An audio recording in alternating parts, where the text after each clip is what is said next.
Clearly, that we're getting a real sense that small business is very important to all of your members here. The Federation of Small Businesses has members across the entire country. You have constituencies across the entire country.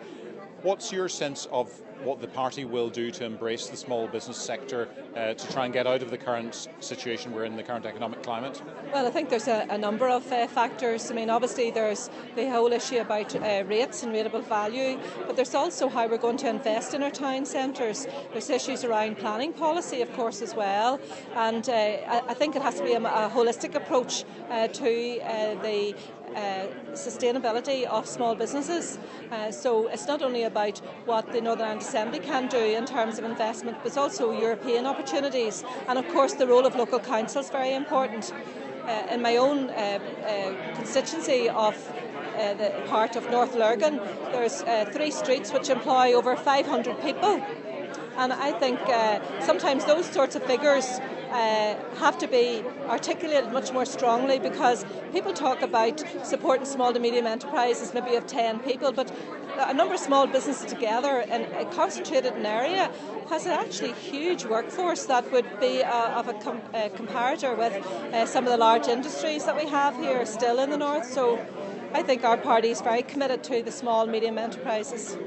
Well, talking of large industries, obviously the big debate at the moment is about corporation tax, and the majority of FSB members are not incorporated, and yet the majority of our members believe that corporation tax powers should be devolved and the tax rate should be cut. What's your position on that? Well, the SDLP was the lead voice in calling for a lower of corporation tax on a par with the south of Ireland, because we recognise, particularly in parts of my own constituency, for example, Banbridge, which have a few yards of a difference can make a difference with that in County Louth, and businesses told me in that area that whenever they were looking trade, one of the big disadvantages for them was the level of corporation tax in terms of inward investment.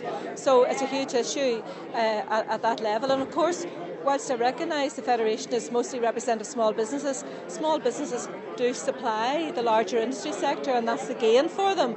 I'm very conscious of that, and that's why our party recognise the potential of lowering corporation tax has for the entire industry.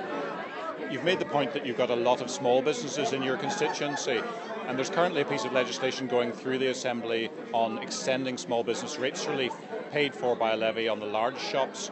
What's your view on the need for doing that, and will you be supporting that legislation as it goes through? Well, I think we do have to support the small businesses, particularly with the issue of the charging for car parks in the towns and town centres, which will have a detrimental impact on the passing trade. And yet we have a large number of out of town shopping centres which have free car parks, so there's already an uneven playing field. So it's not just these things all have to be looked at in the round as a very holistic approach.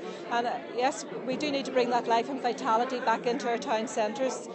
We need to bring people to live back into the town centres, and that's why Alex Atwood and Margaret Ritchie as SDLP ministers launched the Living Above the Shops initiative and the Restore initiatives and the Shop Front initiative. So I think in social development terms the SDLP did invest and did see the potential for a small amount of investments protecting the lifeblood of our town centres. Clearly the challenge of supporting business is a difficult one in terms of doing things quickly enough. But one of the measures that's going through the Assembly at the moment is a sort of accelerated passage to bring in further small business rates relief paid for by a levy on the large shops. Are you supportive of that? Yes, I think we do need to support our small businesses. People are talking about library closures, and we've already lost a lot of corner shops, and we all know that people vote with their feet. So there's an onus on the shopper to support the local businesses, but there's a greater responsibility on the policy makers and decision makers to ensure the long-term viability and to assist traders in what is a very, very difficult financial climate.